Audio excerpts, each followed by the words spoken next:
누가복음 2장 8절부터 14절까지 말씀 통해서요. 저는 오늘 큰 기쁨의 좋은 소식이라는 주제로 말씀을 드리려고 합니다. 큰 기쁨의 좋은 소식.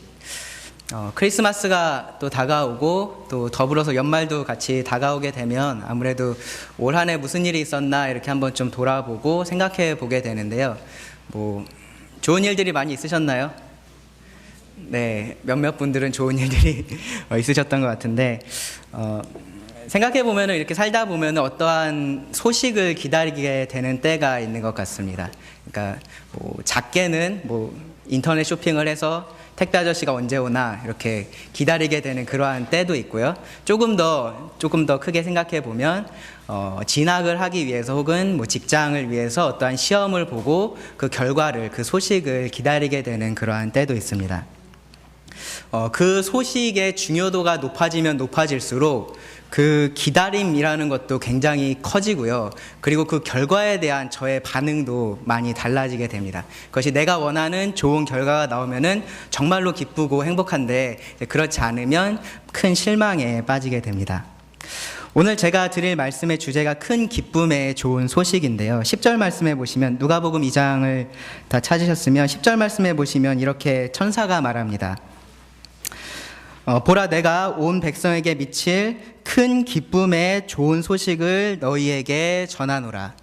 바로 이 큰 기쁨의 좋은 소식, 천사가 전했던 큰 기쁨의 좋은 소식에 대해서 오늘 저희가 같이 생각해 보기를 원합니다.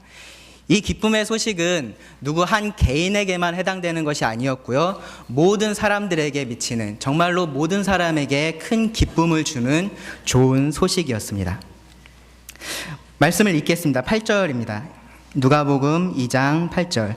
그 지역에 목자들이 밤에 밖에서 자기 양떼를 지키더니 주의 사자가 곁에 서고 주의 영광이 그들을 두루 비춤에 크게 무서워하는지라. 천사가 이르되 무서워하지 말라. 보라, 내가 온 백성에게 미칠 큰 기쁨의 좋은 소식을 너희에게 전하노라. 오늘 다윗의 동네에 너희를 위하여 구주가 나셨으니 곧 그리스도 주시니라. 너희가 가서 강보에 쌓여 구유에 뉘어 있는 아기를 보리니 이것이 너희에게 표적이니라 하더니, 호련히 수많은 천군이 그 천사와 함께 하나님을 찬송하여 이르되 지극히 높은 곳에서는 하나님께 영광이요 땅에서는 하나님이 기뻐하신 사람들 중에 평화로다 하니라. 오늘 이 이야기는 크게 세 부분으로 나누어서 우리가 살펴볼 수 있는데요. 첫 번째로 이 큰 기쁨의 좋은 소식이 선포되는 장면이 8절부터 10절에 나옵니다. 그리고 11절과 12절에서는 그 기쁨의 좋은 소식이 무엇인지 그 내용이 나오고요. 그 다음에 13절과 14절에서는 그 기쁜 소식에 대한 이 천사들의 반응이 나옵니다. 그렇게 나눠서 같이 좀 이야기를 살펴보길 원합니다. 먼저 이 좋은 소식이 선포되는 말씀인데요. 8절에 보시면 그 지역에 라고 말씀이 시작합니다. 그 지역에. 앞에서 말했던 어떤 지역을 말하겠죠. 그 위로 조금 말씀을 올라가 보시면 6절에서 거기 있을 때라고 또 이렇게 지역에 대한 설명이 나오는데요. 그 거기가 또 어디냐 하면 4절에 보시면 이렇게 기록이 되어 있습니다. 요셉도 다윗의 집 족속이므로 갈릴리 나사렛 동네에서 유대를 향하여 베들레헴이라 하는 다윗의 동네로 그 약혼한 마리아와 함께 호적하러 올라가니.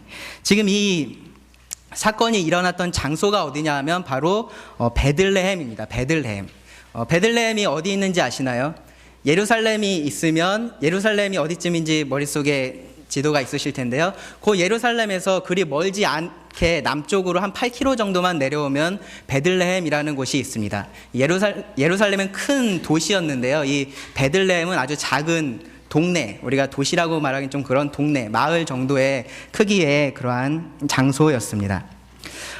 그곳에 대해서 이 성경은 다윗의 동네라는 표현을 씁니다. 이 4절 말씀에도 보면은 다윗의 동네라고 말씀을 하고요.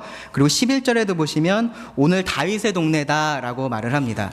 왜 다윗의 동네냐 하면 다윗이 태어난 곳이 바로 이 베들레헴이었기 때문입니다. 그리고 그 다윗이 이제 나중에 왕이 되죠. 근데 왕으로서 기름 부음을 받았던 곳도 이 베들레헴입니다. 그래서 베들레헴 하면은 이 다윗의 어떠한 상징적인, 다윗 왕조의 그런 상징적인 장소가 되었습니다. 그리고 또 하나, 이 지역에서 목자들이 있었죠. 목자들이 양을 치고 있었는데 다윗이 왕이 되기 전에 목자였습니다. 그래서 우리가 그 상황을 생각해 보면 아마 이 목자들은 그 다윗이 어렸을 때 양을 쳤던 그곳에서 양을 치고 있지 않았을까라고 우리가 추측해 볼 수 있습니다. 이 베들레헴에서 메시아가 올 것이다 라고 예언이 되어 있었습니다. 그리고 그 말씀은 이 유대인들이 아주 잘 알고 있었던 예언의 말씀이었습니다. 미가서 5장 2절 말씀해 보시면 베들레헴 에브라다야, 베들레헴을 말합니다. 너는 유다 족속 중에 작을지라도 이스라엘을 다스리는 자가 너에게서 내게로 나올 것이라. 그의 근본은 상고에 영원에 있느니라 라고 예언이 되어 있었습니다. 그 예언을 이 유대인들이 잘 알고 있었습니다. 그래서 요한복음 7장 41절과 42절에 보시면 이 사람들이 예수님에 대해서 예수님이 그 약속된 메시아냐 아니냐 그렇게 논쟁하는 장면이 나오는데요. 그 논쟁 중에 이런 말을 합니다. 어떤 사람은 그리스도라 하며 어떤 이들은 그리스도가 어찌 갈릴리에서 나오겠느냐. 성경에 이르기를 그리스도는 다윗의 씨로 또 다윗이 살던 마을 베들레헴에서 나오리라 하지 아니하였느냐. 사람들은 잘 알고 있었습니다. 이 메시아가 베들레헴에서 올 것을 잘 알고 있었습니다.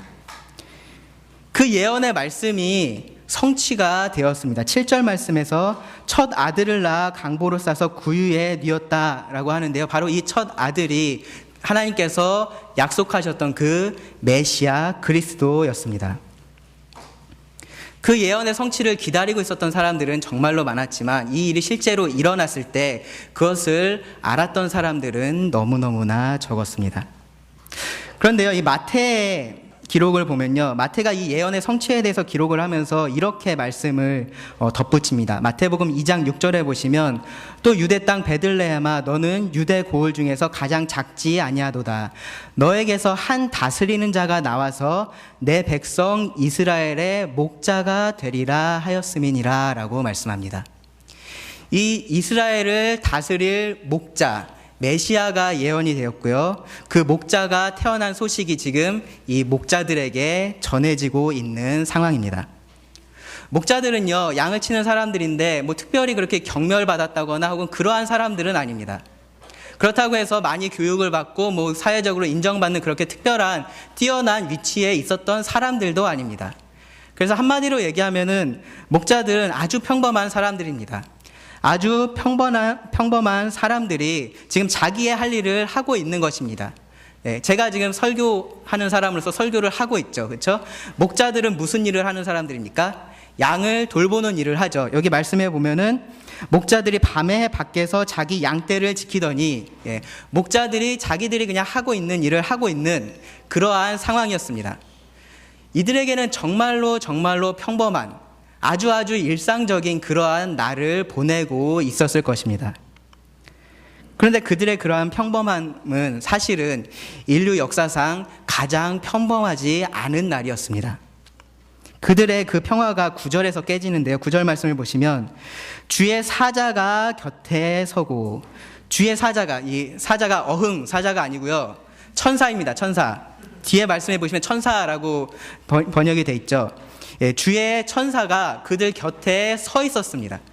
그러니까 목자들이 여러 명에서 같이 양을 보고서 같이 아마 두런두런 얘기도 하고 그랬겠죠. 근데 어느 순간에 옆을 보니까 모르는 사람이 서 있었던 것입니다. 그리고 뭔가 그에게서 특별한 것이 느껴졌겠죠. 주의 천사가 그들 곁에 서 있었습니다. 이것이 왜 특별한 일이냐 하면 천사가 사람들에게 이렇게 눈에 보이게 나타난 것은요, 성경 전체의 말씀을 봐도 우리가 손에 꼽을 정도로 굉장히 드문 일입니다. 특히나 이런 식으로 천사가 사람들에게 나타났을 때는 무언가 하나님께서 그들에게 주고자 하는 특별한 메시지가 있을 때 그렇게 천사들이 나타났습니다. 말라기, 구약 성경의 가장 끝 성경이 이제 말라기서인데요. 말라기 말씀이 이렇게 끝납니다. 말라기 4장 5절인데요. 제가 읽어드리겠습니다. 보라, 여호와의 크고 두려운 날이 이르기 전에 내가 선지자 엘리야를 너희에게 보내리니 그가 아버지의 말씀을 자녀에게로 돌이키게 하고 자녀들의 마음을 그들의 아버지에게로 돌이키게 하리라. 메시아가 오기 전에, 그리스도가 오기 전에 엘리야의 마음을 가진 엘리야와 같은 자가 올 것을 예언하면서 구약 성경이 마무리가 됩니다. 그리고 약 400년 동안 하나님은 이 이스라엘 백성들에게 어떠한 말씀도 하지 않으셨습니다. 성경에 기록된 말씀이 없습니다. 말라기서가 기록되고 나서 그리고 다시 신약 성경이 기록될 때까지 하나님은 구체적으로 그들에게 어떠한 말씀도 하지 않으셨습니다. 하나님께서 물론 일을 하고 계셨지만 하나님이 그들에게 침묵하셨습니다. 그 예언적인 침묵이 깨진 것이 언제였냐 하면요, 누가복음 1장입니다. 누가복음 1장 11절에서 주의 사자가 그에게 나타나 향단 우편에 선지라. 여기서 주의 천사가 다시 나타나죠. 사가랴에게 천사가 나타났을 때 그 하나님의 긴 침묵, 400년에 걸쳤던 그 침묵이 깨졌습니다. 어떤 소식을 전하려고요? 바로 그 말라기서에서 마지막에 예언했던 그 엘리야, 그 메시아의 길을 예비할 엘리야가 올 것을 이 사가랴에게 알려주시려고 그 침묵이 깨졌습니다. 그리고 누가복음을 읽다 보시면 다시 한번 천사가 등장을 하는데요. 바로 그 메시아가 올 것을 예언할 때 마리아에게 천사가 나타나서 말씀합니다. 이 마리아가 성령으로 잉태해서 아이를 낳을 것이고 그 아이는 거룩한 자고 하나님의 아들이고 위대한 자가 될 거다라는 예언의 말씀을 전해줍니다. 그리고 그 천사가 다시 한번 나타난 것이 바로 이 2장의 말씀입니다. 그 앞에 천사는 분명히 가브리엘 천사라고 이름을 우리들에게 알려주고 있는데요. 지금 우리가 본 이 말씀에서는 그 천사의 이름은 나오지 않습니다. 가브리엘이었을 수도 있고요, 아니었을 수도 있습니다. 어쨌든 천사가 다시 한번 등장합니다. 그 다음에 다시 한번 천사가 나타나는 때는 언제냐 하면요, 예수님의 부활의 때에 가서야 다시 한번 등장합니다. 이 천사의 등장만으로도요, 이 목자들은 굉장히 뭔가 특별한 일이 벌어지겠구나라는 것을 알았을 것입니다. 그들의 평범한 하루는 거기서 끝이 났습니다.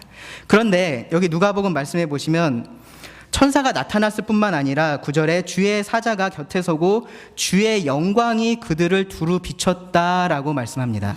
주의 영광이 그들을 두루 비췄다. 구약 성경을 여러분들 읽어보시면요, 하나님은 보이지 않으시는 분이시죠. 그 보이지 않으시는 하나님이 이 땅에 특별히 임재하셨던 경우들이 있습니다. 그 하나님이 계신 것, 하나님께서 여기에 계시다라는 것이 특별히 드러났던 경우들이 있습니다. 그때 성경이 주의 영광이 임했다라는 표현을 쓰는데요. 언제 그랬냐면 모세가 그 하나님의 말씀에 따라서 성막을 지었죠. 그 성막을 다 짓고 났을 때 출애굽기 40장에 나오는데요. 제가 읽어드리겠습니다. 출애굽기 40장에 보시면 34절에 이제 성막이 다 지어진 상태입니다. 구름이 회막에 덮이고 여호와의 영광이 성막에 충만함에 모세가 회막에 들어갈 수 없었으니 이는 구름이 회막 위에 덮이고 여호와의 영광이 성막에 충만함이었으며. 하나님의 영광이 그 성막에 임했습니다. 사람들이 그것을 볼 수 있었습니다. 하나님의 영광이 그 성막, 하나님이 계신 그곳에, 하나님께서 특별히 그의 이름을 두신 그곳에 임한 사건이 나옵니다. 그리고 또 한 번 솔로몬이 그 성전을 완성했을 때요, 그때 동일한 일이 일어납니다. 열왕기상 8장 9절부터 11절에 나오는데요.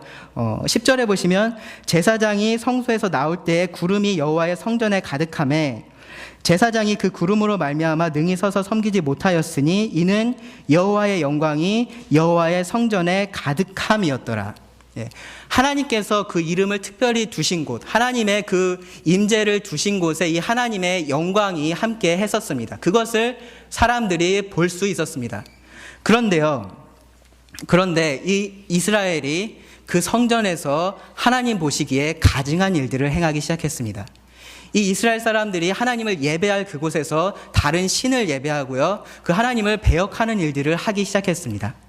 그리고 하나님께서 계속 그들을 경고하셨습니다. 그리고 그들이 그 경고를 듣지 않자 이 하나님의 영광이 그 성전을 떠나기 시작합니다. 에스겔서 말씀을 보시면 여기 한번 찾아보시겠습니다. 에스겔 구약성경 에스겔 9장 말씀해 보시면 1160페이지 정도에 있습니다. 구약성경 에스겔 9장입니다.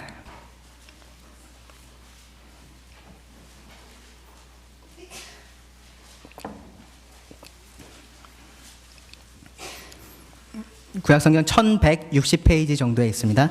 에스겔 9장 3절 말씀해 보시면요.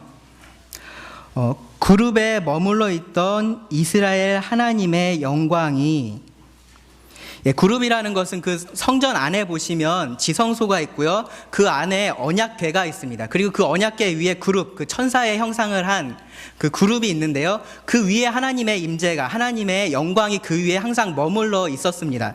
그런데 여기 말씀해 보시면 3절에서 그룹에 머물러 있던 이스라엘 하나님의 영광이 성전 문지방에 이르렀다라고 말씀합니다. 그곳에 항상 있어야 할 그 하나님의 영광이 이제 문지방으로 옮겨갔습니다. 여러분, 문은 뭐 하는 곳입니까? 드나드는 곳이죠. 그렇죠? 이 하나님의 영광이 이제 그 성전을 나가려고 하는 것입니다. 문지방에까지 이르렀습니다. 자, 10장에 보시면요. 10장 18절.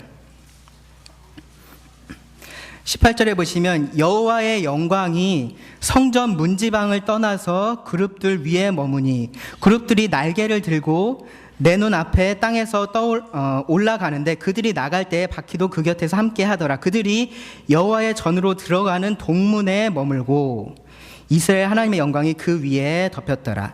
이제 그 문에서 떠나서요. 여기서는 그 문에서 더 나와서 동문까지 지금 여호와의 영광이 나온 상태입니다. 11장에 가서 보시면요. 22절에 그때 그룹들이 날개를 드는데 바퀴도 그 곁에 있고 이스라엘 하나님의 영광도 그 위에 덮였더니 여호와의 영광이 성읍 가운데로부터 떠올라 성읍 동쪽 산에 머무르고, 이것이 보이십니까? 그 성전 안에 있던 하나님의 영광이요, 그곳에서 떠올라서 성전을 나오고 이제 이스라엘 그 예루살렘 밖으로까지 나온 상태입니다. 하나님의 영광이 이스라엘을 떠났다라는 것을 상징적으로 보여주는 모습입니다.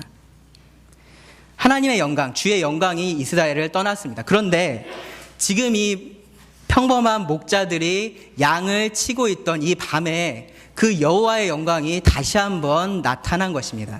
나타나서 그 목자들을 두루 비춥니다. 아마 이 목자들이 이 모든 것을 알고 있었으면 그 상황에서 정말로 까무러치게 놀랐을 것입니다. 그것을 다 알았는지 어쨌는지는 모르겠습니다. 그런데 이제 이 목자들은 어떻게 반응해야 할지는 알았습니다. 다시 누가복음 말씀으로 와서 보시면 9절에 주의 사자가 곁에 서고 주의 영광이 그들을 두루 비춤에 크게 무서워하는지라. 그 상황을 보고 이 목자들은 두려워할 수밖에 없었습니다. 너무나 두려운 상황이었습니다. 사실 천사들을 본 사람들의 공통적인 반응입니다. 사가랴에게 천사가 나타났을 때도 그 사가랴가 놀라서 두려워했었고요. 마리아도 같은 반응을 보였었습니다. 그래서 천사가 말합니다. 10절, 천사가 이르되 무서워하지 말라. 무서워하니까 무서워하지 말라라고 합니다. 그러면서 왜 무서워할 이유가 없는지를 설명을 합니다.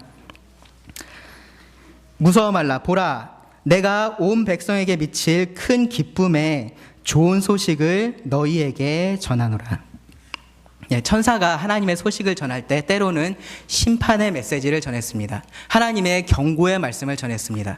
만약에 그렇다면 이 목자들에게는 이것이 좋은 소식이 아니었을 것입니다. 너무나 무서운 소식이었을 것입니다. 그런데 천사는 그렇지 않다라고 합니다. 내가 너희들에게 지금 큰 기쁨의 좋은 소식을 전해준다. 여기 좋은 소식이라는 표현은요, 그 당시에 그 전쟁에서 승리했을 때 그 승전보를 전한다라는 말과 같은 말입니다. 혹은 그렇기 때문에 만약에 우리가 막 이렇게 공격을 당하고 있는데 우리 군이 승리를 했어요. 그러면은 나는 그 적들의 공격으로부터 구원을 받은 거죠. 그래서 이 구원을 의미하기도 하는 그러한 표현입니다. 그리고 다른 한편으로 언제 이 말을 사용했냐 하면 왕의 그 후계자가 태어났을 때 사용했던 표현이기도 합니다.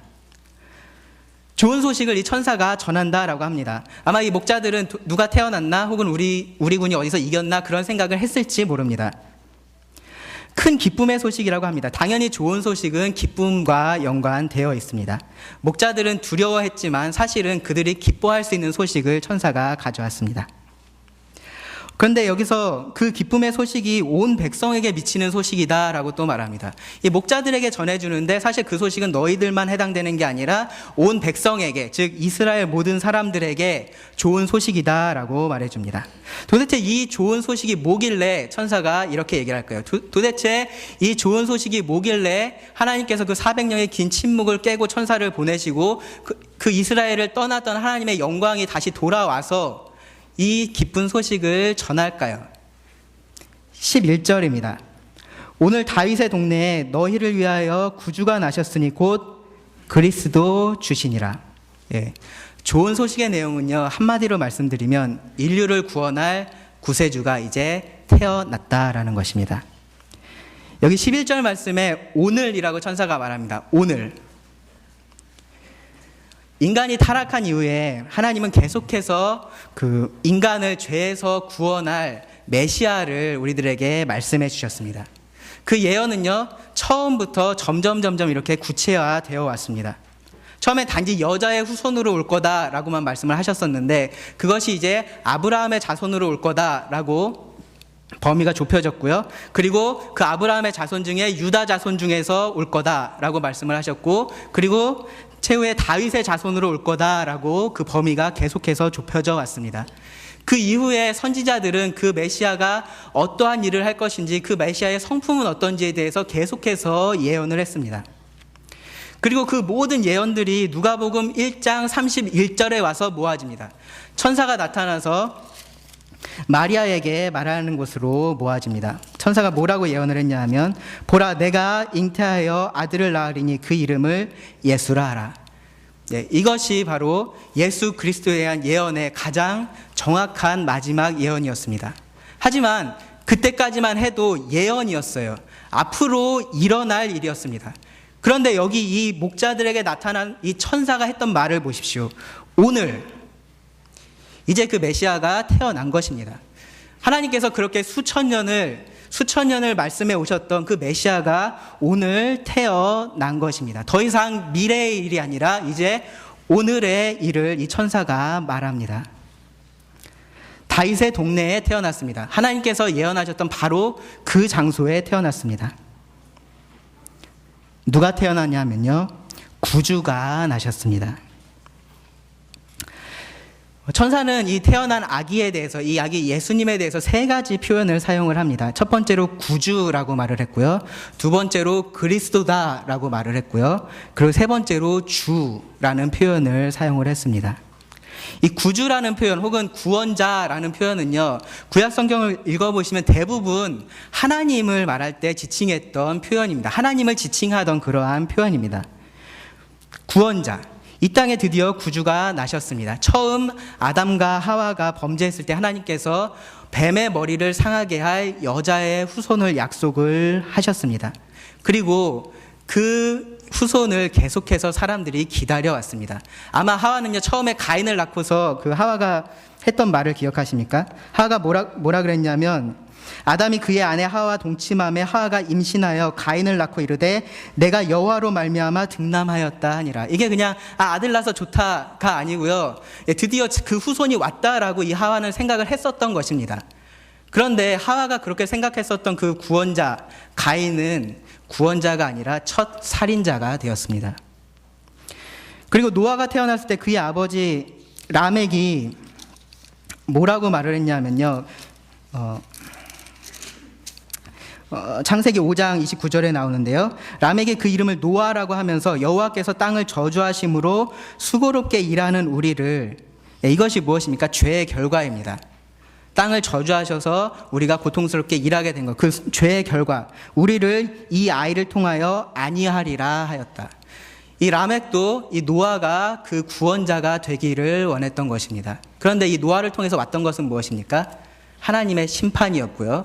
그리고 단지 그 구원의 그림자만 왔었을 뿐입니다. 그런데 이제는 그 구주가 이 땅에 탄생을 했습니다. 하나님께서 보내신 이 인류의 구원자가 탄생했습니다. 그리고 그의 이름이 예수다라고 말합니다. 그가 자기 백성을 그들의 죄에서 구원할 자이기 때문입니다. 유대인들은 이 자신들의 구원자를 기다렸습니다. 이들은 자신의 영적인 구원자를 기다렸던 것이 아닙니다. 그들은 스스로 하나님의 백성으로서 영적인 구원자를 기다리지 않았어요. 사회적인 구원자, 정치적인 구원자를 기다렸습니다. 그런데 하나님께서 보내주신 이 예수님은, 이 구원자는 그것보다, 그들의 생각보다 훨씬 더 큰 구원자였습니다. 온 인류를 죄에서 구원할 구원자였고요. 하나님을 떠나서 마치 즐거운 듯이 행복한 듯이 살아가는 그 사람들을 바른 길로 인도할 구원자였습니다. 죄의 종노릇하면서 그것도 알지 못하고 살던 사람들을 깨닫게 할, 그들을 죄로부터 해방시킬 구원자였습니다. 하나님과의 그 끊어진 관계를 다시 한번 회복시킬 구원자였습니다. 그 구원자가 오늘 태어났다라고 이 천사가 목자들에게 전해줍니다. 이것보다 더 좋은 소식이 있습니까? 그런데 이 말씀까지 이 목자들이 들었을 때는요, 여전히 오해할 수 있었습니다. 뭐냐 하면 그 당시에 황제들도 자기 스스로를 구원자라고 얘기를 했어요. 나는 구원자다라고 말했습니다. 그러니까 여기까지 들었을 때도 누가 또 대단한 왕의 자식이 태어났나라고 목자들이 아마도 생각했었을 수 있습니다. 그래서 이 천사가 분명하게 말합니다. 그 구주가 나셨는데 곧 그리스도다. 그가 주다라고 말합니다. 그리스도, 메시아입니다. 기름 부음을 받은 사람이다라는 표현인데요. 이스라엘 백성들뿐만 아니라 그 당시에 이제 많은 경우에 이런 식으로 어떠한 사람을 세우는 일들이 많았습니다. 뭐냐면 특별한 어떤 일을 위해서, 특별한 직무를 위해서 그 특별한 지위를 줄 때 이렇게 권위 있는 사람들, 권위 있는 사람이 그 사람에게 가서 기름을 부어줍니다. 그가 이제 그 특별한 일을 한다라는 것을 강조하는 것인데요. 구약에서 이렇게 기름 부음을 받는 직위가 세 가지가 있었습니다. 제사장들이 그랬고요, 선지자들이 그랬고요, 왕들이 그러했습니다. 예수님은 하나님의 메시아로서, 하나님의 그리스도로서, 하나님의 기름 부으심을 받은 자로서 이 세 가지 직무를 수행을 하셨습니다. 하나님의 기름 부음을 받으신 제사장으로서 우리 인간과 하나님 사이에 유일한 중보자가 되신 분이 바로 이 예수님이십니다. 하나님의 기름 부음을 받은 선지자로서 우리들에게 하나님의 말씀을 그대로 선포하신 분이 바로 이 예수님이십니다. 하나님의 기름 부음을 받으신 왕으로서 이 땅을 다스리시는 분이 바로 이 예수님이십니다.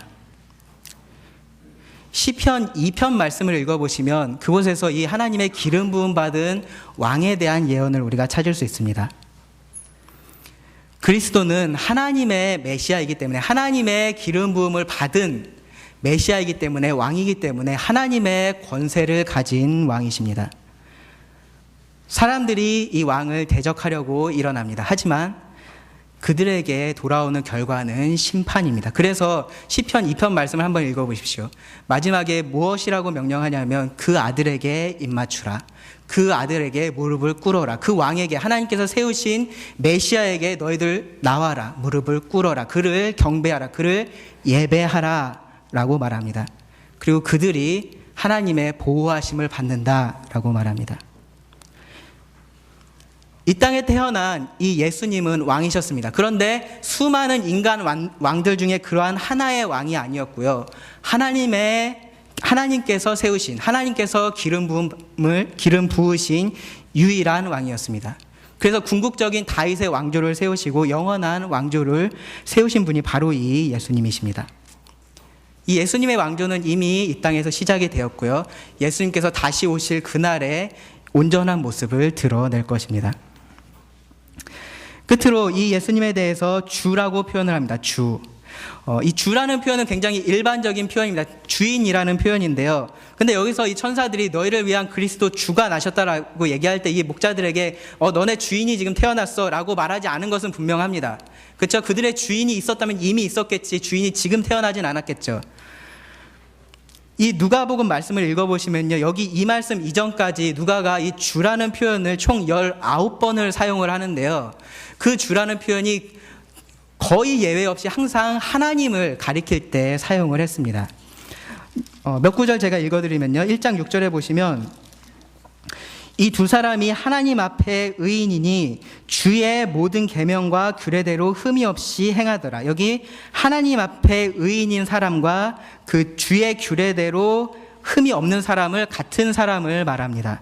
그래서 하나님과 주가 같다라는 것을 우리가 알 수 있고요. 16절 말씀에도 보시면 이스라엘 자손을 주, 곧 그들의 하나님께로 라고 표현을 합니다. 주가 곧 하나님입니다.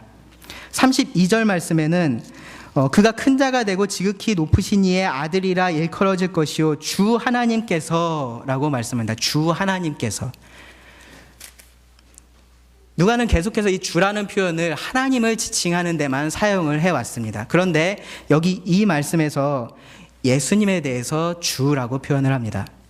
예수님께서 하나님이시기 때문입니다. 그 예수님께서 모든 만물의 주인이 되시는 분이시기 때문입니다. 요한복음 1장 3절에서 뭐라고 말씀합니까? 만물이 그로 말미암아 지은 바 되었으니 지은 것이 하나도 그가 없이는 된 것이 없다라고 말합니다. 골로새서 1장 16절에서는 만물이 그에게 창조되되 하늘과 땅에 보이는 것들과 보이지 않는 것들과 혹은 보좌들이나 주관들이나 정사들이나 권세들이나 만물이 다 그로 말미암고 그를 위하여 창조되었다라고 말합니다. 이 땅에 구주가 오셨습니다. 정확히 말씀드리면요, 구주 예수 그리스도 주이신 분께서 이 땅에 오셨습니다. 이것이 그 기쁜 소식의 내용입니다. 그런데 천사가 전했던 소식은 여기서 끝나지 않습니다. 여러분 생각해 보세요.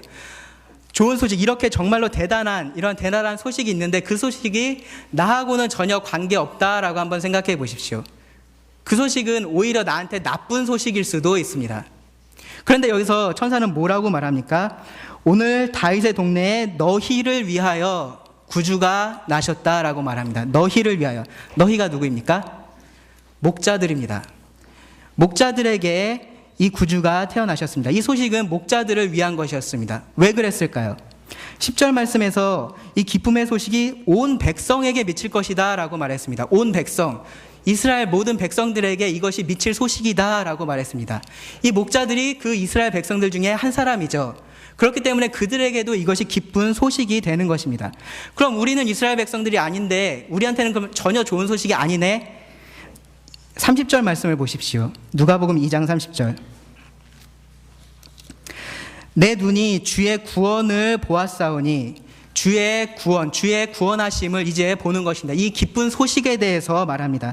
내 눈이 주의 구원을 보았사오니 이는 만민 앞에 예비하신 것이요 이방을 비추는 빛이요 주의 백성 이스라엘의 영광이니이다. 예, 이 기쁜 소식은 단지 목자들만 위한 것도 아니었고요, 단지 이스라엘 백성들만 위한 것도 아니었습니다. 이방인들, 모든 만민에게 미칠 좋은 소식이었습니다. 하나님께서 그리스도를 통해서 이것을 이루셨습니다. 하나님께서 처음 아브라함에게 나타나서 약속을 하실 때 뭐라고 약속을 하셨냐면 두 가지 약속을 하셨는데요. 아브라함에게 내가 너를 복주겠다라고 말씀을 하셨고요, 동시에 또한 내가 너를 복의 근원이 되겠다라고 말씀을 하셨습니다. 아브라함을 통해서 세상의 모든 족속들이 복을 받을 거다라고 말씀을 하셨습니다. 그리고 이제 그 아브라함의 자손으로 오신 이 예수 그리스도를 통해서 하나님께서 그 약속을 이루신 것입니다. 자, 그래도 한 가지 의문이 아직 남아 있습니다. 그것이 나에게 좋은 소식이긴 한데 도대체 나한테 왜 그런 좋은 소식이 필요하냐라고 생각하실 수 있습니다. 왜 좋은 소식이 필요할까요? 우리들한테 문제가 있기 때문에 그렇습니다. 우리가 어쩔 수 없는 죄의 문제가 있기 때문에 그렇습니다. 우리 모두는 이 하나님을 배반하고 죄를 지어서 하나님의 심판 아래에 있기 때문에 그렇습니다. 혹시 이 자리에 계신 분들 중에 왜 이 좋은 소식이 나한테 좋은 소식인지 아직도 모르겠다라고 생각되시는 분들은요, 오늘 밤이 지나기 전에 집에 가셔서 꼭 로마서 1장부터 3장을 읽어보십시오. 그러면 왜 여러분들에게 이 좋은 소식이 필요한지 아실 것입니다. 제가 두 구절만 읽어드리겠습니다. 로마서 3장 19절과 20절 말씀인데요. 우리가 알거니와 무릇 율법이 말하는 바는 율법 아래에 있는 사람들에게 말하는 것이니 이는 모든 입을 막고 온 세상이 하나님의 심판 아래에 있게 하려 함이라. 율법에 따르면 우리 모든 사람들이 하나님의 심판 아래에 있는 사람들입니다. 그러므로 율법의 행위로 그의 앞에 의롭다 하심을 육체가 없다라고 말합니다. 그렇기 때문에 우리에게 좋은 소식이 필요합니다. 이 심판에서 우리가 우리 스스로를 구할 수 없습니다. 우리 모두가 다 이러한 심판 아래에 있기 때문에 다른 누가 나를 도와줄 수도 없습니다. 오직 하나님이 그렇게 하실 수 있습니다. 하나님께서 예수 그리스도를 이 땅에 보내심으로 그 일을 가능하게 하셨습니다. 정말로 큰 기쁨의 좋은 소식입니다. 이 예수님의 오심은 다른 여느 왕들처럼 그렇게 화려하지 않았습니다. 12절 말씀해 보시면 너희가 가서 강보에 쌓여 구유에 뉘어있는 아기를 보리니 이것이 너희에게 표적이라. 이 위대한 소식을 전해준 이 위대한 소식의 그 핵심이 되는 이 아기 예수의 특징이 하나 있었습니다. 정말로 다른 모든 아이들과 다른 그 하나의 특징이 있었습니다. 무엇이겠습니까? 왕궁에서 태어났을까요? 정말로 화려한 어떤 보자기에 쌓여 있었을까요? 그렇지 않았습니다. 그 특징이 무엇이었냐면요, 구유에 뉘어 있다라는 것이었습니다. 구유에 뉘어 있다. 온 세상의 구주, 온 세상의 주인, 온 세상의 왕이 태어났는데 작은 마을에 그 말구유에 태어난 것입니다. 이것을 보고 목자들이 이 사람이 이 아기가 온 세상의 구주라는 것을 알 수 있었습니다. 높으신 분의 낮아지심, 가장 높으신 분이 가장 낮은 자리를 택하셔서 우리 모두에게 기쁜 소식을 가져오신 것입니다. 자, 이 놀라운 소식을 천사가 목자에게 전해 주었습니다. 그리고 그것을 듣고 있던 다른 많은 천사들이 이렇게 반응합니다. 13절에 보시면 호련히 수많은 천군이 그 천사와 함께 하나님을 찬송하여 이르되, 이 놀라운 모습을 보면서 이 천사들은 하나님을 찬송할 수밖에 없었습니다. 그런데 여기 보시면 수많은 천군이라고 해요. 천군을 풀어서 설명하면 뭡니까? 하늘의 군대입니다. 군대는 뭐를 하는 조직인가요? 전쟁을 하는 조직이죠. 싸우는 조직입니다. 그런데 그 군대가 지금 무엇을 하고 있습니까? 이 땅에 평화의 소식을 전합니다. 14절 지극히 높은 곳에서는 하나님께 영광이요 땅에서는 하나님이 기뻐하신 사람들 중에 평화로다. 예수님의 낮아지심은 바로 하나님께 영광이 되는 일이었습니다. 하나님께서 창세 전부터 계속해서 계획해 오셨던 그 일이 이제 이루어진 것이었기 때문입니다. 예수님의 낮아지심은요, 이 땅에서는 하나님이 기뻐하신 사람들 중에 평화가 되는 일이었습니다. 여기서 이 평화는요, 궁극적인 평화입니다. 그냥 우리 잘 지내보자, 이 사람 저 사람들 사이의 평화를 이야기하는 것이 아니고요, 하나님과 우리 인간들 사이 죄로 막혔던 죄로 인해서 깨어졌던 그 평화가 다시 회복되는 것을 말합니다. 에베소서 2장 말씀해 보시면 2장 16절과 17절에 이렇게 말씀합니다. 또 십자가로 이 둘을 한 몸으로 하나님과 화목하게 하려 하심이라. 원수된 것을 십자가로 소멸하시고 또 오셔서 먼 데 있는 너희에게 평안을 전하시고 가까운 데 있는 자들에게 평안을 전하셨다라고 말씀합니다. 예수님께서 하나님과 우리 사이에 이 평화를 전하셨습니다. 그래서 천사들은 이 놀라운 일 때문에 하나님을 찬양할 수밖에 없었습니다. 창조부터 인간의 타락을 이 천사들은 지켜봤고요, 하나님께서 그 인간들을 구원하시기에 지금까지 해오셨던 모든 일들을 이 천사들은 지켜봤습니다. 그리고 마침내 그 모든 일의 절정이 되는 이 예수님의 탄생을 보고 이 천사들은 하나님을 찬양할 수밖에 없었습니다. 여러분, 이것이 크리스마스에 우리들에게 전해진 가장 큰 기쁨의 소식입니다. 제 뉴스를 봤는데요, 최근에 이제 크리스마스가 다가오니까 여러 종교계 인사들이 아기 예수의 나심을 축하합니다. 여러분 보셨나요? 불교에서도 축하를 하고요, 카톨릭에서도 축하를 하고, 기독교에서도 축하를 하고, 여러 종교계의 사람들이 이 아기 예수의 나심을 축하합니다. 그러면서 뭐라고 얘기를 하냐면, 그 아기 예수를 본받아서 우리가 이 땅에 평화를 전해야 한다, 이 땅에 사랑을 전해야 한다, 우리가 겸손을 본받아야 한다 라고 말합니다. 예수님은 단지 이 땅에 그렇게 좋은 본이 되시려고 이 땅에 그렇게 오셨던 것은 아닙니다. 물론 예수님의 그렇게 하심이 우리들에게 좋은 본이 되는 것은 사실입니다. 그런데 예수님께서 단지 우리 보고 이 세상을 더 좋은 세상을 만들라고, 조금 더 사이좋게 지내라고, 조금 더 사랑하면서 지내라고 그러한 목적으로 이 땅에 오신 것이 아닙니다. 우리 인간들이 타락한 이후로 계속해서 지니고 살아온 그 죄의 문제를 해결하기 위해서 이 땅에 오신 것입니다. 그래서 이 아기 예수의 오심이 복음이라고 말합니다. 그래서 복된 소식이다, 좋은 소식이다 라고 말합니다. 그래서 이 아기 예수의 오심이 우리들에게 큰 기쁨이 된다라고 말합니다.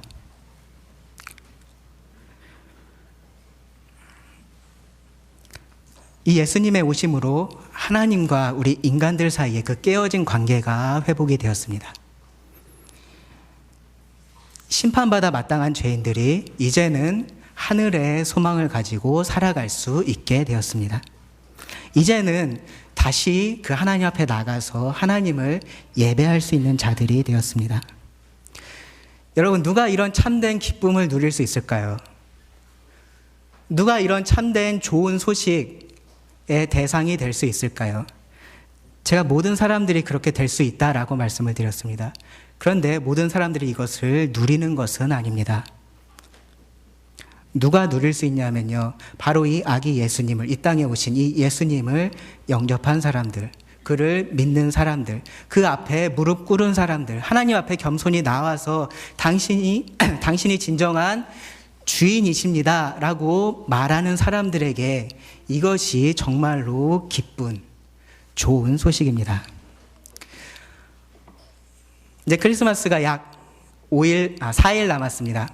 이 크리스마스를 기억하시면서 이 예수님을 기억하시기 바랍니다. 트리에 달려있는 조그만 아기 예수를 기억하지 마시고요, 이 성경에 적혀있는 이 예수 그리스도를 기억하시기 바랍니다. 기도하시고 말씀을 드리겠습니다.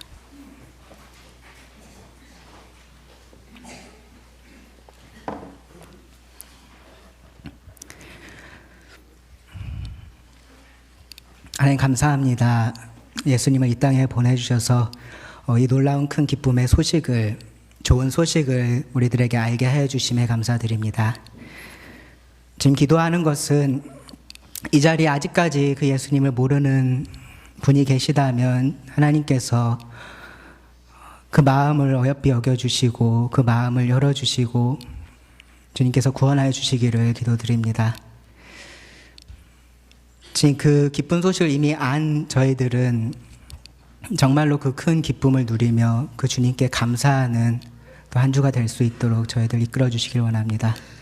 들은 말씀 주님께 의지하오며 예수님의 이름으로 기도합니다.